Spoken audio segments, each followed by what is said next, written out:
Bienvenidos amigos, qué maravilla tenerles nuevamente. Yo soy Charito Calvachi Mateico. Y yo soy Carla Guerrón Montero. Yo soy profesora titular de la Universidad de Delaware en el Departamento de Antropología.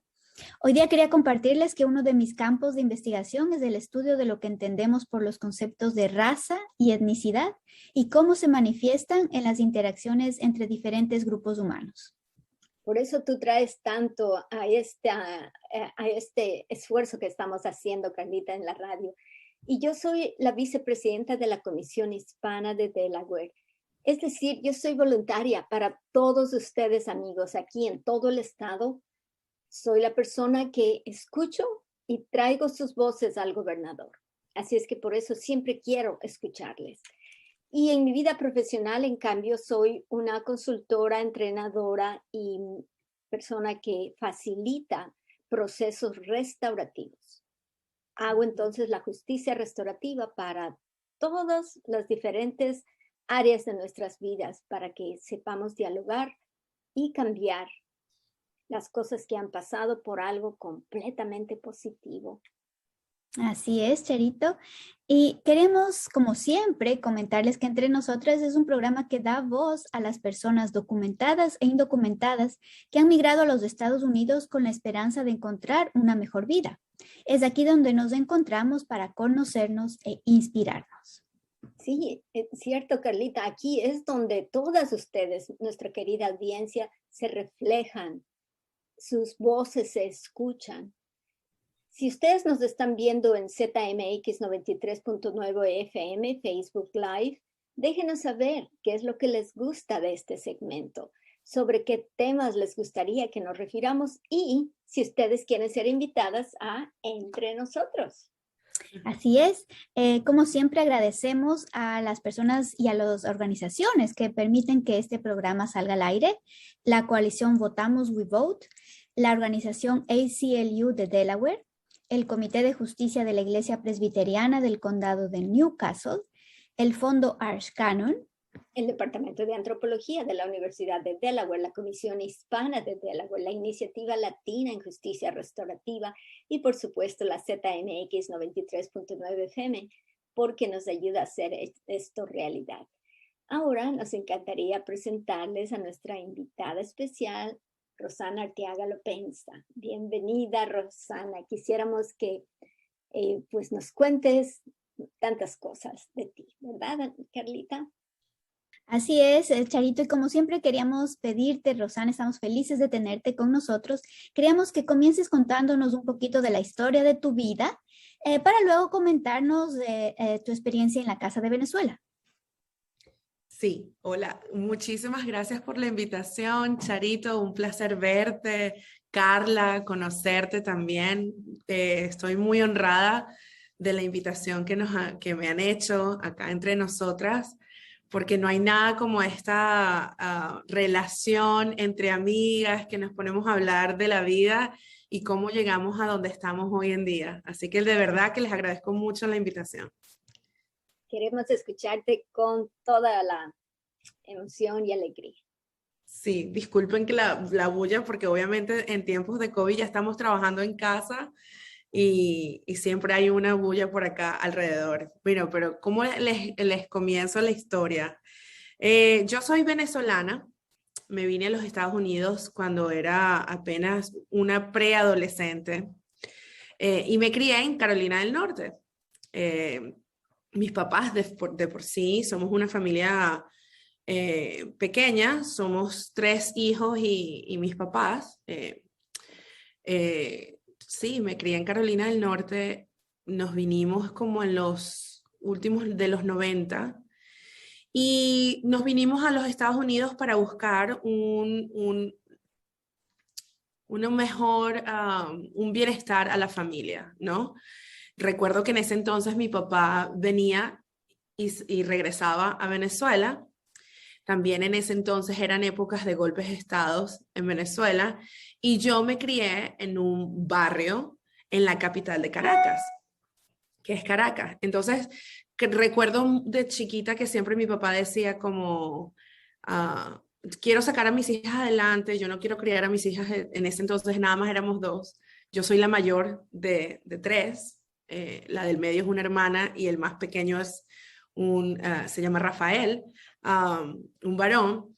Y recuerdo que él decía, no, yo no quiero criar a mis hijas en el barrio, quiero sacarlas adelante, y se le hacía muy difícil. También mi papá estudió leyes en Venezuela, pero nunca se terminó de graduar porque se hizo papá muy a temprana edad, igual que mi mamá. Entonces, cuando nos mudamos a los Estados Unidos, directamente fuimos a Durham, Carolina del Norte, y ahí es donde empieza como el despertar de ver diferentes culturas, de ver personas que son diferentes a ti, porque en ese entonces Venezuela sí teníamos una crisis política con los golpes de Estado, y en ese entonces estaba Carlos Andrés Pérez, recuerdo, como presidente, pero no había, éramos una comunidad que no inmigraba, sino que recibíamos a mucha gente de todos los países, ¿no?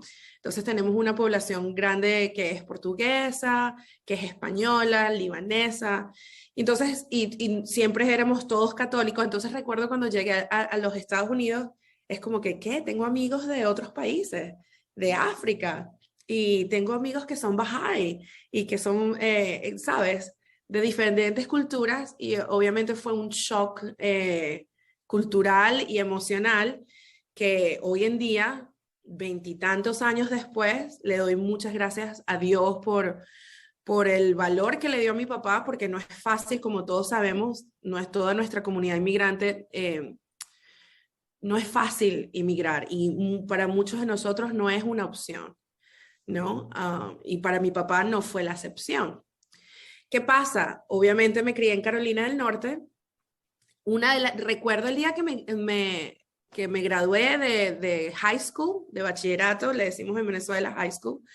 Recuerdo que mi papá decía, lo siento, hija, que no te puedo ayudar más de acá, porque no sé cómo es el proceso de las universidades. En realidad eso fue lo que pasó, y me dice, yo te voy a ayudar a conseguir un trabajo que tú puedas crecer, pero que tú tienes que siempre demostrar que eres una persona responsable, que eres una persona capaz, yo sé que tú eres inteligente. Y yo recuerdo que él se sentía como frustrado, ¿no? Porque yo sabía que él sabía que si nos hubiésemos quedado en Venezuela, sus hijas hubiesen ido a la universidad. Y para mí ese no fue el caso, porque en los late 90s, al principio de los 2000, ellos todavía habían inmigrado como adultos, pero no sabían el proceso de ir a la universidad. En ese entonces no estaba el DACA. En ese entonces, si tú no eras un residente permanente o un ciudadano americano, no podías aplicar para la universidad. Era muy difícil. Eso viene de años después. Y justamente, bueno, ahí fue donde empezó como el advocacy en mi vida, como el abogar, el participar en la comunidad. En ese entonces se vino ese despertar de la necesidad de hablar por las personas que quizás no tienen una voz. Y yo trabajé en una cooperativa latina que se llama Cooperativa Latina de Crédito en Carolina del Norte.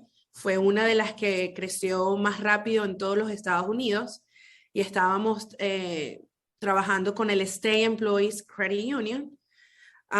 Una de las cosas que justamente me gustó mucho trabajar con ellos fue que ellos no eran un banco, eran una institución financiera, pero no vendían sus productos al inmigrante. Entonces, en esa época había mucha controversia porque nosotros como latinos ahorrábamos mucho dinero y lo poníamos debajo del colchón, y siempre había en ese entonces robos, incendios, y las personas perdían todos sus ahorros. Entonces nosotros como cooperativa, era una cooperativa prácticamente nueva, yo empecé como al año y medio de que ellos ya habían abierto. Entonces mi trabajo fue, yo crecí junto con ellos fueron los que me dieron la mano, ¿no? Y aprendí mucho. Después de trabajar con ellos, empecé a hacer educación financiera, justamente con grupos de jóvenes, porque era importante saber cómo es el crédito en los Estados Unidos, cómo comprar una casa, cómo hacer tu historial de crédito, cómo comprar un carro, cómo abrir tarjetas de crédito y mantenerlas, cómo ahorrar dinero para la educación de tus hijos. Y poco a poco, en estos años, ya hoy en día mujer, ya casada, soy mamá de 3 niños, varones, me doy cuenta que la vida nos trae por caminos que son súper especiales y que no hay nada malo que nos pase que no nos ayuden a crecer más, ¿no? Entonces, la verdad es que agradezco mucho esta entrevista y el espacio que me están dando porque nunca lo había hablado así abiertamente y públicamente, pero afortunadamente cuando empecé a trabajar con la cooperativa me di cuenta como ya va a tiempo. El horizonte se me abrió, ¿no? El sky is the limit. Y empecé a trabajar en Carolina del Norte, First Citizens Bank. Y también después me transferí a Banco de América. Entonces estuve a muy corta edad, porque comencé inmediatamente después de high school, como prestamista de hipotecas y como directora. Y entonces me dediqué después a ayudar a instituciones financieras a buscar locaciones, a entrenar al personal y prácticamente en eso fue lo último que me dediqué en mi carrera. Justamente en ese banco fue donde conozco a mi esposo. Trabajábamos en el mismo edificio. Él es norteamericano, pero él trabajaba en el segundo piso en una revista de béisbol acá en los Estados Unidos. Y recuerdo que, bueno, puedo decir que la frustración de mi papá y el consejo fue lo que alineó como que las estrellas para ser la persona que soy, ¿no? Obviamente. Todavía sigo felizmente casada, ya 15 años tenemos juntos. Y es por él que él fue a la Universidad de Leyes, en Duke University, y entonces él tenía un internship y nos decidimos mudar para Delaware, de Carolina del Norte para Delaware. En ese entonces nada más teníamos un solo bebé y yo dejé mi carrera en el banco, obviamente después de pagar los estudios de mi esposo, y para nosotros siempre fue, para mí sobre todo fue muy importante ayudarlo, como se dice, supported, su carrera, porque justamente por la frustración que uno tenía de no poder haber estudiado, y siempre en mi casa hubo mucho valor, y recuerdo que siempre hablábamos, ok, no estás yendo a la universidad, pero no te dejes de preparar, sigue leyendo libros, sigue estudiando, sigue haciendo curso en cuanto curso tú puedas meterte, porque la preparación está en uno realmente, ¿no? Que era un poco, no es convencional esa manera de estudio, porque en los países de uno valora mucho ir a la universidad y graduarte. En fin, terminamos en Dover por un año. En Dover tengo la bendición, es esa transición de que, ok, dejé a mi familia inmediata para hacer una familia, criar a mi familia pequeña, y tengo la bendición de conseguirme a varias familias venezolanas que estaban trabajando también en la Fuerza Aérea como reserva, y para mí eso fue súper shocking, un shock de conseguirse familias venezolanas en Delaware, en Dover, y fue una bendición. También lo recomiendo a los que nos escuchan, porque a veces uno se apega mucho a la familia, y para mí fue una de las bendiciones más grandes de que mi esposo y yo pudimos como acoplarnos como familia y saber quiénes somos como individuos, saber quiénes somos como papás, como pareja, y ya después tú sigues incluyendo al resto de tu familia, ¿no? Pero ya sabes cuáles son cuáles son las cosas que tú aceptas y cuáles son las cosas que tienes que poner límite, ¿no? Y para nosotros fue muy importante eso. Le estoy dando mucho cuento, ustedes me cortan cuando quieran. No. Mira, después nos mudamos para Wilmington.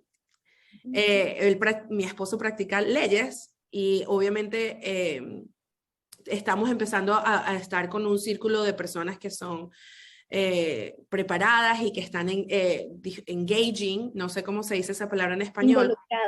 Involucradas en ciertos temas, sobre todo temas políticos. En ese entonces ya Ha pasado muchos años y tengo un hijo prematuro, el último, Simón se llama. Tengo la bendición de poder estar en casa con mis hijos, siempre los crié. Estuvo sus limitaciones al principio, pero no me arrepiento nunca de esa decisión. Cuando mi hijo nace, yo veo la fortuna que tengo de estar en el hospital criando a mi hijo, atendiéndolo, y veo muchas mujeres durmiendo en el estacionamiento del hospital, muchas mujeres manejando desde Dover hasta Wilmington, Delaware, muchas mujeres dejando a sus bebés abandonados porque tenían que regresar a trabajar. Es ahí donde siempre había participado en la comunidad, pero no me había pasado un tema tan desgarrador emocionalmente cuando estás lidiando con un hijo en el hospital y que tú ves que hay otras familias que están pasando el mismo trabajo que tú, que es duro, que necesitas el apoyo de la comunidad, de tu empleador, y no tienen los mismos recursos. Entonces ahí es donde nosotros nos podemos a trabajar para que pase el Family Leave Pay, que es prácticamente que todos nosotros como inmigrantes y todos en general podamos quedarnos al cuidado de nuestros hijos mientras que ellos se recuperan y mientras que las mujeres después dan a luz. Y entonces ahí empieza más como mi trabajo de advocacy, pero al mismo tiempo yo estaba pasando por un trauma, ¿no? Después también, obviamente, con los disparos en los colegios, eso fue otro llamado. Y yo soy muy creyente de parar y escuchar tu intuición y tu paso por la vida. Y eso fue otra cosa que me llamó mucho la atención. Ya va a tiempo. ¿Qué quiere decir esto? Que tenemos que ayudar a la salud mental. ¿Qué quiere decir esto? Que tenemos que ayudar a educar a nuestros oficiales electos con las armas. Sabemos que es un tema muy peligroso, entonces ahí empiezo también a hacer voluntariado con un grupo que se llama Moms Demand Action. Ajá. Les hago el cuento largo porque siempre, sabes, uno pasa por esta vida y a veces no está escuchando como los signos que te dicen, no, esto es algo en que tú debes de trabajar, esto es algo que tienes que seguir preparándote. Y al mismo tiempo, obviamente como mamá de 3 niños jóvenes, para mí era fundamental criar a mis hijos de manera bicultural, que se sintieran orgullosos de ser venezolanos, sin poder llevarlos a Venezuela porque ya la situación estaba empeorándose políticamente, y que sean orgullosos estadounidenses, porque también tenemos que recordar que hay como una apatía, y me disculpan, no es... hay como una apatía en el sentido de que renegamos mucho de nuestras raíces norteamericanas, ¿no? Y muchas veces como que peleamos ese sentimiento de que no soy de allá, tenemos el síndrome del inmigrante, no soy de allá y no soy de acá, quiero regresarme y nunca regreso, tengo 20 años y nunca soy parte de la sociedad en la que estoy. Y la verdad es que somos seres humanos en esta preciosa Pachamama, ¿verdad? Sí, y que tenemos que alzar la voz y tenemos que ser parte, y si no nos involucra, pues nos involucramos. Sí. Y entonces la verdad última es que no hay fronteras verdaderamente. Esas sirven para ciertos propósitos, pero esas son como decir la escalera que te ayuda para pintar la pared, pero no vives con la escalera, ¿verdad? Solo te sirve. Y la realidad es que todos somos hermanos en esta humanidad. Pero tú has traído cosas tan interesantes, y lo lindo es que la lección que recibo de ti es que todo lo que tú has visto ha sido una razón para que tú trabajes en eso. Y háblanos en el poco tiempo que tenemos en los 7 minutos que viene, de lo que has hecho al compilar esto de la Casa de Venezuela, que yo ya te conocí hace muchos años en esto. Cuéntanos. Sí, bueno, justamente con eso de lidiar con los hijos y cómo criarlos para que se sientan orgullosos de sus raíces, pero también de quiénes son.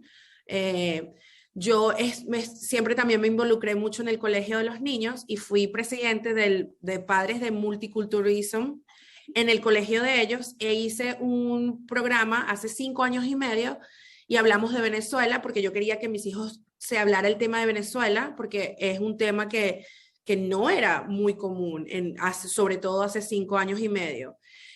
Cuando descubro y empiezo a leer, obviamente la tecnología nos ayudó en ese entonces a las personas que tenemos más de 20 años en este país a como quizás de cierta manera desconectarte. Y yo me estaba criando y para mí fue muy importante desconectarme un poco de Venezuela para poder ser vida en los Estados Unidos, ¿no?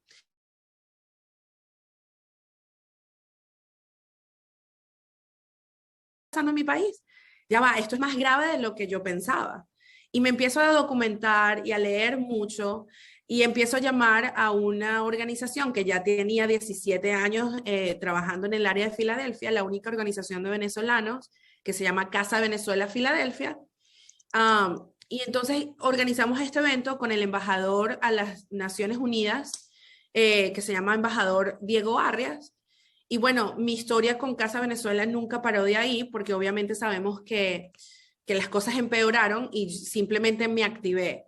¿Qué pasa? Ahora soy presidente de Casa de Venezuela Delaware, porque abrimos un chapter, justamente porque hoy en día con la crisis humanitaria que tenemos, que es la más grande en nuestro hemisferio, después de Siria vienen Venezuela como refugiados, y no estamos hablando nunca de Venezuela como un país de refugiados, ¿no? Entonces, Casa Venezuela Delaware abre chapter para ofrecerle servicios a esa comunidad venezolana que no tiene como un respaldo de cierta manera. Y bueno, ¿qué hacemos? Hacemos advocacy. Gracias a Dios acaban de aprobar el TPS para los venezolanos. Trabajamos para que los venezolanos no sean víctimas de los gestores que cobran mucho dinero por aplicaciones. Traducimos documentos. También enviamos cajas de ayuda humanitaria, medicina, comida, ropa, zapatos. Llamamos a todo el mundo, fastidiamos a todo el mundo para que nos ayuden a pagar por esas cajas, porque ustedes saben que no es barato, es muy difícil hacer esa logística. Y como no se habla del tema, tratamos de hacer muchos eventos educacionales para hablar sobre la tragedia de Venezuela y cómo afecta a todos nuestros países latinoamericanos por conjunto. Cómo la inmigración de Venezuela, que antes era un país democrático y ahora estamos lidiando con un sistema de narcotráfico, uno de los más grandes en el mundo, cómo afecta eso a los países vecinos, Colombia, Ecuador, Perú. Tenemos venezolanos que ahora están pasando por el trecho entre Colombia y Panamá, que es uno de los más graves del mundo, para México. Y ahora estamos viendo hermanos venezolanos en la frontera entre México y los Estados Unidos. Y necesitamos justamente hoy, el llamado es para los hermanos venezolanos que tienen una tragedia impresionante, una violación de derechos humanos terrible, y mañana por el resto de nuestros hermanos, porque sabemos que siempre hay que despertarse y acudir al llamado. También estamos trabajando con la reforma inmigratoria, porque tampoco es justo que los venezolanos sí, tenemos una crisis y nos organizamos y el TPS se les aprobó, pero ¿qué pasa con nuestros hermanos mexicanos que tienen más de 20 años acá y todavía no han podido legalizarse? ¿Qué pasa con nuestros hermanos hondureños y guatemaltecos? Entonces somos muy conscientes de eso y lo que tratamos de hacer es trabajar en equipo para el bienestar, y justamente porque venimos con un trauma de que perdimos a nuestro país, trabajamos muy de cerca en llamar a nuestros hermanos latinoamericanos a que participen en todas las votaciones, en todos, que voten prácticamente, porque somos un monstruo dormido y ya justamente nuestros hijos ya pueden votar, nuestros nietos eventualmente van a votar, y somos un dormido que necesita despertarse para que los políticos vengan y nos llamen y nos tomen en cuenta en políticas futuras, si Dios quiere. Y eso va un resumen grande. Increíble. Entonces tenemos que apoyar la Casa de Venezuela y contar de que hay una Casa de Venezuela que no solo apoya a los venezolanos, sino a otros también. Es muy esperanzador lo que tú dices, y ahorita tenemos que llamar a todos los senadores de aquí de Delaware, senador Coons, senador Carper y congresista Lisa Brown Rochester. Los teléfonos están en el internet.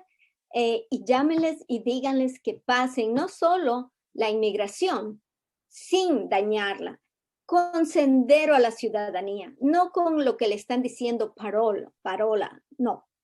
Tiene que ser sendero a la ciudadanía. Eso es lo que nos merecemos los ciudadanos que trabajan tanto. Y lo que se merecen nuestros hijos y nuestros esfuerzos también. Yo veo, por ejemplo, la historia que les decía de que yo no terminé mi colegio. Hoy en día apoyamos a organizaciones que apoyan a los estudiantes latinos para que entiendan el proceso de colegio de middle school, colegio de high school y apliquen a la universidad. Que tenemos que seguir preparándonos como grupo inmigrante acá para que nos tomen en cuenta. Y bueno, es un granito de arena lo que se hace y poco a poco y todos los días. Dios mío, qué increíble trabajo. Te agradecemos tanto, en tan poquito tiempo nos has educado tanto acerca de un país y de unos inmigrantes de un país del que no se habla mucho. Venezuela tiene las reservas más grandes del mundo entero en petróleo y eso ha sido una desgracia en vez de ser una bendición, y eso es porque han sido cuestiones políticas. Ay, Carlita. Así es, Rosana, muchas gracias. Fue una conversación fascinante, realmente te agradecemos. Y yo quería enfatizar que me pareció maravilloso cuán importante ha sido en tu vida la educación informal, porque tú has tenido educación informal por toda tu vida. Y darle énfasis a eso me parece a mí sumamente importante porque todos tenemos una cantidad de conocimiento enorme, sin importar si hemos pasado por la educación formal o no, ¿verdad? Nuestros conocimientos están ahí a través de la experiencia. Sí, y tenemos una sociedad que valora mucho la educación formal, que no hay que minimizarla, nos abre puertas, y el que tenga la oportunidad, hoy en día realmente no hay excusa para que nuestros hijos no se gradúen del bachillerato, no sigan sus estudios, no se gradúen de la universidad, porque tenemos la ventaja hoy en día que ya estamos abriendo los ojos y somos un grupo minoritario y que tenemos opciones. Y espero una opción política, pero si estamos unidos. Gracias. Queremos agradecerte a ti. Queremos agradecer también a la organización LCLU, que es miembro de Votamos We Vote, al Comité de Justicia Inmigrante de la Iglesia Presbiteriana en el Condado de Newcastle, al Fondo Arcano, la Iniciativa Latina en Justicia Restaurativa, el Departamento de Antropología, donde yo trabajo en la Universidad de Delaware, la Comisión Hispana de Delaware y, como siempre, la ZMX 93.9 FM por apoyarnos a que este programa llegue a todos nosotros. Y queremos agradecer especialmente a Carolyn Torres por su enorme dedicación a nuestro programa, proveyéndonos de datos esenciales para compartirlos con todos ustedes. Así es que nos vemos el próximo jueves a las 11:30. Y les vamos a dejar con esta frase del escritor Eduardo Galeano, nuestro favorito de América Latina. Actuar sobre la realidad y cambiarla, aunque sea un poquito, es la única manera de probar que la realidad es transformable. Y tú nos has hecho saber eso, Rosana. Mil gracias. Adiós. Muchísimas gracias.